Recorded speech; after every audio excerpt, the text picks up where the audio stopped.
नमस्कार, मैं प्रीति थपलियाल, एलटी विज्ञान, अटल उत्कृष्ट राजकीय इंटर कॉलेज जाखणीधार से। हम पढ़ रहे हैं कक्षा 7 विज्ञान का अध्याय 1 न्यूट्रिशन इन प्लांट्स, पादपों में पोषण, जिसके अंतर्गत हमने पढ़ लिया है कि पादपों में स्वपोषी पोषण ऑटोट्रॉपिक न्यूट्रिशन किस प्रकार होता है, जिसमें हमने पढ़ा फोटोसिंथेसिस या प्रकाश संश्लेषण की अभिक्रिया। आज हमारे चर्चा के बिंदु रहेंगे photosynthesis in other parts of plant. हमने देखा था कि प्लांट में लीफ के अंदर फोटोसिंथेसिस होता है। आज हम देखेंगे कि क्या किसी और भाग में भी फोटोसिंथेसिस की प्रक्रिया होती है या नहीं। Then test of starch in the leaves of other color and photosynthesis. Then we will discuss about algae. Then synthesis of food other than carbohydrates. Heterotropic mode of nutrition जिसके अंतर्गत आते हैं parasites, saprotrophs, symbiosis and lichen. तो start करते हैं इसको। सबसे पहले हम देखते हैं photosynthesis in other parts of plant. इसे समझने से पहले हम यहाँ देखते हैं कि यहाँ पे हमें एक पिक्चर दिखाई दे रही है जो है कैक्टस की। हम सभी जानते हैं कैक्टस एक ज़ीरोफिटिक प्लांट है। ये उन स्थानों पे उगता है जहाँ पे पानी की बहुत ज़्यादा कमी होती है। तो इसीलिए हम कक्षा 6 में पढ़ चुके हैं कि कैक्टस मॉडिफाइड होता है, उसकी जो पत्तियाँ होती हैं वे कांटों में परिवर्तित हो जाती हैं। हम देख सकते हैं कि कैक्टस के अंदर कोई लीफ नहीं है, सभी पत्तियां कांटों में बदल गई हैं। वो क्यों? क्योंकि लीफ होगी तो लीफ में स्टोमेटा होंगे और स्टोमेटा के अंदर से CO2 का एक्सचेंज होने के साथ साथ CO2 और कार्बन डाइऑक्साइड और ऑक्सीजन का एक्सचेंज होने के साथ साथ उसमें से ट्रांसपिरेशन भी होता है ना।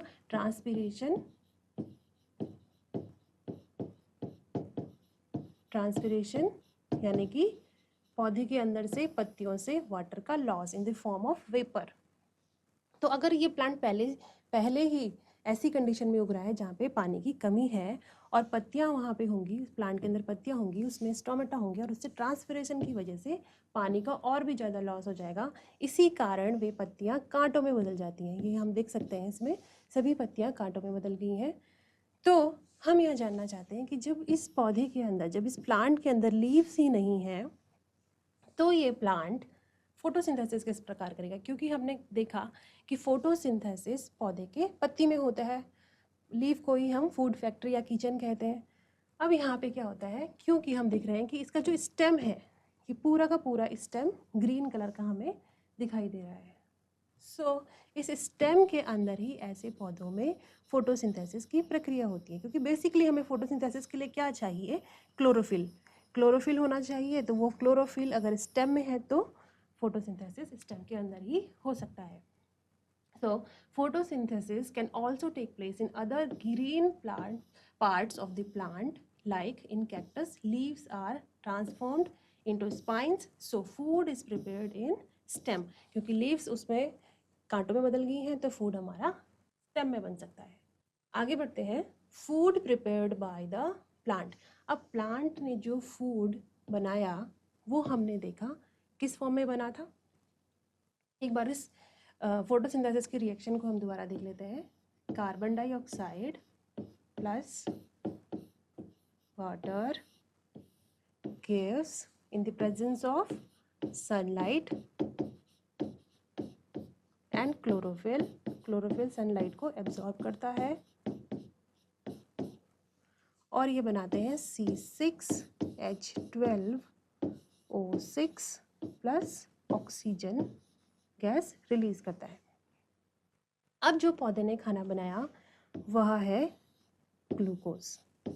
ये C6H12O6 जो फॉर्मूला है वह ग्लूकोज का फॉर्मूला है। अब पौधे ने खाना क्यों बनाया? अपने न्यूट्रिशन के लिए बनाया। तो इस न्यूट्रिशन को, पौधे को, ग्लूकोज को, अपने खाने को स्टोर भी करना होगा ताकि बाद में वो इसे एनर्जी के रूप में प्रयोग कर सके। लेकिन ये जो ग्लूकोज है ये होता है वाटर सॉल्युबल, ये पानी में, जल में घुलनशील होता है, अतः यह पौधे में स्टोर नहीं हो सकता है। ये बनता तो ग्लूकोज की फॉर्म में, लेकिन ये स्टोर नहीं हो सकता है। तो यही कन्वर्ट हो जाता है किस फॉर्म में? स्टार्च में। ग्लूकोज से ही बनता है स्टार्च, और ये स्टार्च में बदलने के बाद अब प्लांट्स के डिफरेंट पार्ट में स्टोर हो जाता है। बेसिकली लीफ में पहले स्टोर होता है। So during process of photosynthesis plants synthesize carbohydrates which is then stored as starch. तो हम याद रखेंगे कि पौधे के अंदर खाना स्टार्च के रूप में संचित होता है। आगे हम देखेंगे एनसीईआरटी की किताब में आपको एक एक्टिविटी देखने को मिलेगी, test for starch in the plants. उसमें क्या दिखाया गया है कि हमें 2 पॉट्स लेने हैं, 2 गमले लेने हैं जिनमें सेम तरह का पौधा लगा हुआ हो। सेम तरह का पौधा हमें 2 गमलों में लगा हुआ हो। एक गमले को हम 3 दिन के लिए सूर्य के प्रकाश में रखेंगे और एक गमले को हम बिल्कुल अंधेरे में रख देंगे जिसमें सूर्य का प्रकाश बिल्कुल भी ना पड़ रहा हो। 3 दिन बाद हम क्या करेंगे, दोनों गमलों में से एक एक पत्ती लेंगे और उसमें स्टार्च का चेक करेंगे, स्टार्च का टेस्ट करेंगे। तो वो कैसे हम करेंगे, उसके लिए सबसे पहले पत्ती को लेंगे, यहाँ पे दिखाया गया है, और उसे बॉइलिंग वाटर में थोड़ी देर के लिए बॉईल करेंगे। फिर उसी पत्ती को बॉइलिंग वाटर में से निकालकर एथेनॉल में भिगाएंगे और उसे निकालने के बाद एक बार फिर से पानी से धो देंगे। पानी से धोने के बाद पत्ती को पेट्री डिश के ऊपर रखेंगे और इसमें डालेंगे आयोडीन। आयोडीन का सॉल्यूशन इसमें डालेंगे। हमने कक्षा 6 में पढ़ा है कि स्टार्च का टेस्ट, कार्बोहाइड्रेट का टेस्ट आयोडीन की मदद से किया जा सकता है। आयोडीन क्या करता है, स्टार्च की प्रेजेंस को किसी भी फूड में बता सकता है। आयोडीन इस कलर का होता है, हम यहाँ पे देख सकते हैं येलो एंड ब्राउनिश कलर का आयोडीन है। तो स्टार्च का टेस्ट इससे कैसे होगा कि यदि हम इस पत्ती में आयोडीन का सॉल्यूशन डालें ब्राउन कलर का, यदि वो ब्लैक हो जाता है, यदि आयोडीन का सॉल्यूशन और वो पत्ती का कलर ब्लैक में बदल जाता है, तो इसका तात्पर्य उस पत्ती के अंदर स्टार्च प्रेजेंट है। तो हम देखेंगे जिस पत्ती को हमने, जिस गमले को हमने धूप में रखा था, उसके अंदर स्टार्च की उपस्थिति है, यानी कि उसमें फोटोसिंथेसिस की अभिक्रिया पूरी हुई है, उसने अपना खाना बनाया है, इसीलिए तो उसमें स्टार्च का टेस्ट पॉजिटिव आया। जबकि जिस पत्ती को हमने डार्क में रखा था, अंधेरे में रखा था, उसमें टेस्ट नेगेटिव आएगा क्योंकि ये पत्ती का कलर ब्राउन ही रहा, ये इसमें काला रंग नहीं आया। इसका मतलब इसमें स्टार्च की उपस्थिति नहीं है। आगे हम देखेंगे leaves of other colour and photosynthesis. अब हमने देखा है कि पत्तियाँ कुछ जैसे कि स्क्रीन पर दिख रही हैं, कुछ इस कलर की भी होती हैं। इन सभी रंगों में भी हमें पत्तियाँ देखने को मिलती हैं, लाल, भूरी, कुछ इस तरह की। तो क्या इनमें फोटोसिंथेसिस नहीं होता है? इनमें भी फोटोसिंथेसिस होता है। इनमें ये जो रंग आया है किसी दूसरे पिगमेंट के कारण। क्लोरोफिल भी एक पिगमेंट है, लेकिन अगर उस पत्ती के अंदर कोई दूसरा पिगमेंट क्लोरोफिल की अपेक्षा ज़्यादा मात्रा में उपस्थित है तो वो क्लोरोफिल के हरे रंग को छुपा देगा और अपना रंग दिखाएगा। लेकिन इन पत्तियों में भी फोटोसिंथेसिस होता है क्योंकि क्लोरोफिल उसमें प्रेजेंट है और कोई रंग अपनी मात्रा को इसमें दिखाने लगता है। तो photosynthesis takes place in these leaves also because the leaves other than green also contain chlorophyll. The large amount of red, brown and other pigment, इस तरह के अगर पिगमेंट उसमें पाए जाते हैं, mask the green colour, green colour को mask कर देते हैं, छुपा देते हैं। तो नाउ आगे हम देखते हैं एल्गी। आप सभी ने इस तरह का पॉन्ड्स में, तालाबों में इस तरह का ग्रीन, पूरी तरह से ग्रीन फैला हुआ देखा हुआ होगा।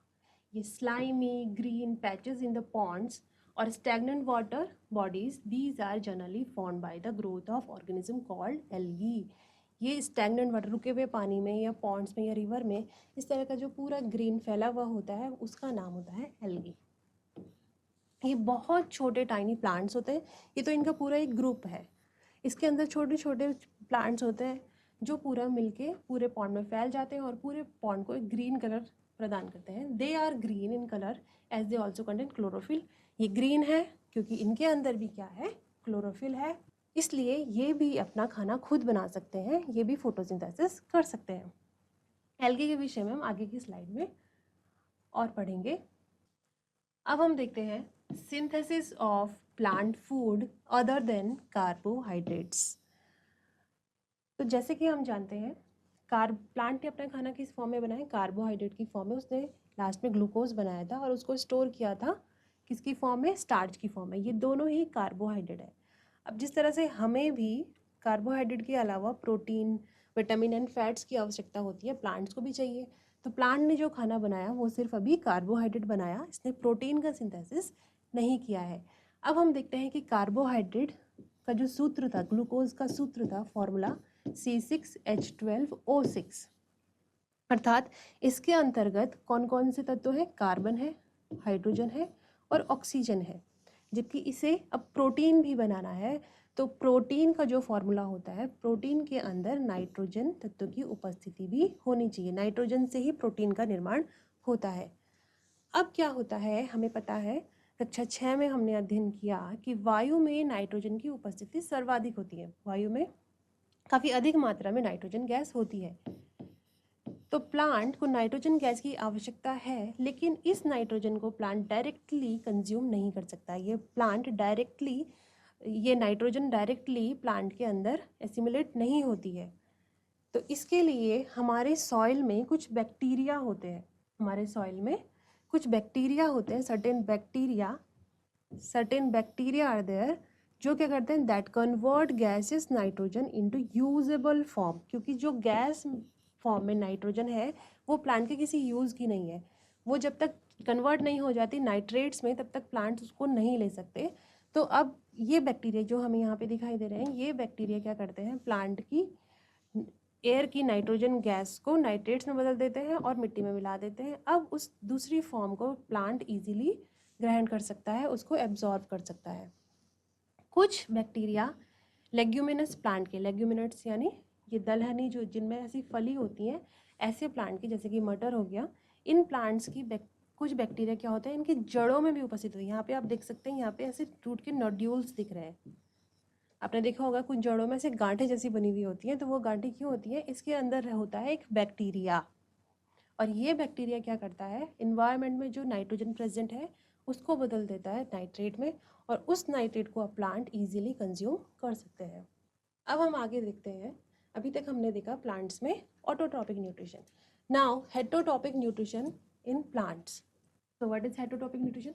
Heterotropic nutrition is the mode of nutrition where organism is unable to prepare its food and hence depend on other plants or other animals. जैसे कि एनिमल्स में हम देख सकते हैं कि ये एक काव है, ये अपनी बॉडी में अपना खाना खुद नहीं बना सकती है, सो ये कंज्यूम करती है दूसरे प्लांट को, तो इसे हम कहेंगे हेटरोट्रॉप। प्लांट्स में भी कुछ ऐसे जीव होते हैं, कुछ ऐसे प्लांट्स होते हैं जो अपना खाना खुद नहीं बना सकते क्योंकि उनके अंदर क्लोरोफिल नहीं होता। जैसे कि हमें यहाँ पे इस स्लाइड में दिख रहे हैं, ये येलो कलर की कुछ बेल, इस तरह की बेल अपने पेड़ के ऊपर देखी होंगी। इनमें क्योंकि क्लोरोफिल नहीं होता तो ये अपना खाना स्वयं नहीं बना सकती हैं। ये क्या करती हैं, किसी दूसरे प्लांट के ऊपर पूरी तरह से फैल जाती हैं, और इस प्लांट ने, जिस प्लांट के ऊपर ये फैली हुई हैं, इस प्लांट का न्यूट्रिशन ये लेती रहती हैं क्योंकि इनकी खुद की बॉडी में तो खाना बनता नहीं है। तो ऐसे प्लांट्स को हम कहते हैं पैरासाइट्स। तो parasites are those organism which obtain their nutrition from other living organism. ये पैरासाइट्स क्या करते हैं, किसी दूसरे लिविंग ऑर्गेनिज्म के ऊपर होते हैं और उन्हीं पर डिपेंड होते हैं, उन्हीं का डाइजेस्ट किया हुआ खाना, उन्हीं के द्वारा बनाया गया खाना ये खुद लेते हैं। इसका एग्जाम्पल है, इसे कहते हैं कस्कूटा, हिंदी में इसे कहते हैं अमरबेल।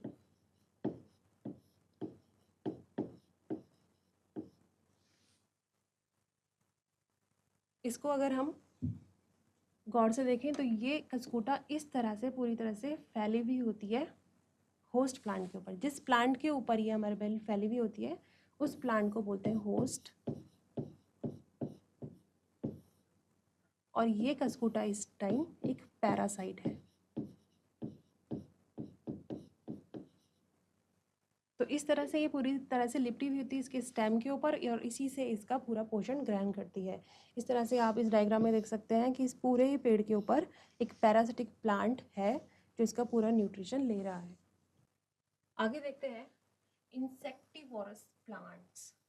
जैसे कि नाम से ही पता चल रहा है, इंसेक्ट यानी कीड़े मकोड़े, इंसेक्ट्स, इंसेक्टिवोरस को उनको खाने वाले प्लांट्स। कुछ प्लांट्स यहाँ पे दिखाए गए हैं, जैसे कि ये है एक पिक्चर प्लांट।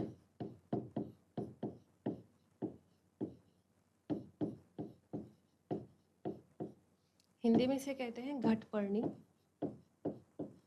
यह प्लांट अपने नाइट्रोजन की पूर्ति के लिए, ये प्लांट्स जो इंसेक्टिवोरस प्लांट्स होते हैं, ये ऐसी जगह पे ग्रो करते हैं जहाँ पे नाइट्रोजन की डेफिशिएंसी होती है। इस सॉइल में नाइट्रोजन उपलब्ध नहीं है, तो ये क्या करते हैं, अपने नाइट्रोजन की कमी को पूरा करने के लिए इंसेक्ट्स को कंज्यूम करते हैं, इन कीड़ों को खाते हैं। तो इस घटपर्णी में क्या होता है, पिक्चर प्लांट में, ये जो स्ट्रक्चर इसका दिख रहा है, ये इसकी लीफ का ही मॉडिफिकेशन है। इसके पत्ते इस तरह के होते हैं और ये स्लिपरी होते हैं।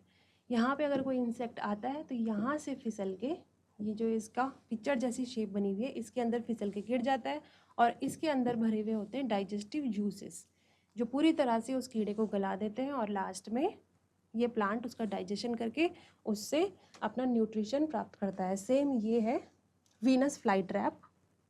ये भी एक इंसेक्टिवोरस प्लांट है। इसके जो पत्ते दिख रहे हैं इस तरह से हैं, और जैसे इसके अंदर कोई इंसेक्ट फंसता है, इसके ये दोनों फ्लैप बंद हो जाते हैं और उसको पूरी तरह से डाइजेस्ट करके उससे न्यूट्रिशन प्राप्त करते हैं। तो इस तरह से pitcher plant and Venus fly trap दो हमारे इंसेक्टिवोरस प्लांट हैं। ये भी हेटेरोटॉपिक मोड ऑफ न्यूट्रिशन दिखाते हैं। अब अगला मोड ऑफ हेटेरोटॉपिक न्यूट्रिशन है saprotrophs.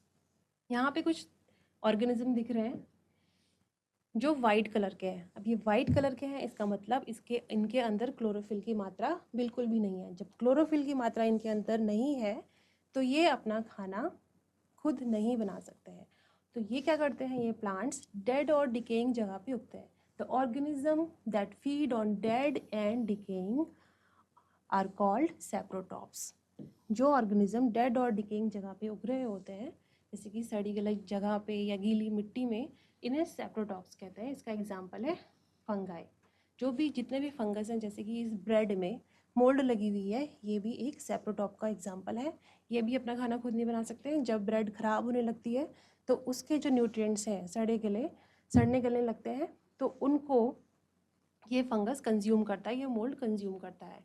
Fungal spores are generally present in air when they land wet and warm things, they germinate and grow.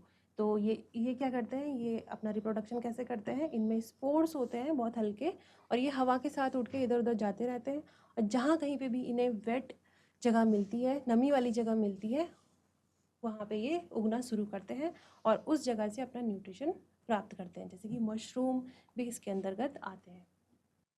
अगला हमारा टॉपिक है सिम्बायोसिस। हिंदी में इसे कहते हैं सहजीविता। सहजीविता क्या होता है, सिम्बायोसिस क्या होता है? Some organism live together and share both shelter and nutrients. This relationship is called symbiosis. In this, both the organism give benefit to each other. अब इस symbiosis का एग्जाम्पल हम इसके द्वारा समझते हैं, लाइकेन के द्वारा। ये लाइकेन आपने कई जगह पे उगती हुई देखी होगी, किसी पेड़ के ऊपर या पत्थर के ऊपर, हमें कई जगह पे ये दिखने को मिलती है। अब ये लाइकेन क्या होता है? लाइकेन कोई एक सिंगल ऑर्गेनिज्म नहीं है। इसमें क्या होता है, हमारे पास है एक एल्गी। इससे पहले की स्लाइड्स में हमने एल्गी के बारे में पढ़ा था। एल्गी क्या होता है, जो हमें पॉन्ड्स के ऊपर पूरा ग्रीन पैची प्लांट्स दिखते हैं, वो एल्गी है। इन एल्गी में क्या होता है, कुछ स्पेसिफिक लीफ, रूट, स्टेम, इस तरह से ये पूरी तरह से अलग अलग नहीं दिखते हैं। बस ये स्लाइम जैसे इस तरह से, इनका कोई पर्टिकुलर शेप या स्ट्रक्चर नहीं होता है। इनके पास रूट्स भी नहीं है कि ये ज़मीन पे उग के ज़मीन से, भूमि से मिनरल्स प्राप्त कर सके। बस इनके पास जो चीज़ है वो है क्लोरोफिल। इस क्लोरोफिल की मदद से ये अपना खाना खुद बना सकते हैं, लेकिन अगर इन्हें ज़मीन पे उगना है तो इनके पास रूट्स नहीं है। तो एक दूसरी चीज़ जो है फंगस, इससे पहले की स्लाइड में हमने फंगाई के बारे में पढ़ा, और फंगस एक ऐसा ऑर्गेनिज्म है जिसके पास क्लोरोफिल नहीं है, लेकिन इसके पास ज़मीन से अटैच होने के लिए रूट्स हैं। तो अब ये दोनों क्या करते हैं, एक एल्गी और एक एल्गा और एक फंगस दोनों एक साथ रहते हैं और पूरी तरह से कंबाइन होकर एक साथ रहते हैं, फंगस क्या करता है, एल्गा को शेल्टर प्रदान करता है, उसके लिए भूमि से मिनरल्स और वाटर एब्जॉर्ब करता है। और एल्गी क्या करता है, क्योंकि उसके पास क्लोरोफिल है तो वो फंगस के लिए और अपने लिए भी खाना बनाता है। तो ये दोनों इस रिलेशनशिप में रहते हैं कि दोनों को ही बेनिफिट होता है। ये पैरासाइट की तरह नहीं है। पैरासाइट में क्या हो रहा था कि एक ऑर्गेनिज्म दूसरे का न्यूट्रिशन ले रहा था, लेकिन इसमें ऐसा नहीं है, ये दोनों ही एक दूसरे को बेनिफिट पहुंचा रहे हैं। तो इस तरह से ये हमेशा एक साथ रहते हैं और इस रिलेशनशिप को सिम्बायोसिस कहते हैं। In lichen, a chlorophyll containing organism which is an alga and a fungus live together. The fungus provides shelter, water and minerals to the alga, and in return the alga prepares and provide food to the fungus. तो इस तरह से इन दोनों के relationship को हम कहते हैं सिम्बायोटिक रिलेशनशिप। एक सिम्बायोटिक रिलेशनशिप का एग्जाम्पल हमने इससे पहले वाली स्लाइड में भी देखा है, जैसे कि यहाँ पे हमने यहाँ पे क्या देखा था कि लेग्यूमिनस प्लांट की रूट्स में नोड्यूल्स होते हैं और उन नोड्यूल्स के अंदर होते हैं बैक्टीरिया। ये बैक्टीरिया क्या करते हैं, इस बैक्टीरिया में एक एग्जांपल है राइजोम, बैक्टीरिया का नाम है। ये बैक्टीरिया क्या करते हैं, एनवायरनमेंट की नाइट्रोजन को प्लांट के लिए कंज्यूमेबल बनाते हैं, यूजेबल बनाते हैं, और बदले में प्लांट इसको रहने के लिए जगह देता है। तो इन दोनों में भी सिम्बायोटिक रिलेशनशिप है। तो आज के सेशन के लिए इतना ही। अब देखते हैं कुछ प्रैक्टिस क्वेश्चंस। इनमें सभी फिल इन द ब्लैंक्स हैं। पहला है the plant which traps and feeds on insects. ऐसा प्लांट जो इंसेक्ट से अपने आप को फीड करता है। दूसरा है Cuscuta is an example of insectivorous plant और पैरासाइट। कस्कूटा किसका एग्जाम्पल है, या ये इंसेक्टिवोरस प्लांट है या पैरासाइट है। Next is in plants food is stored as. Plant में फूड किस फॉर्म में स्टोर होता है।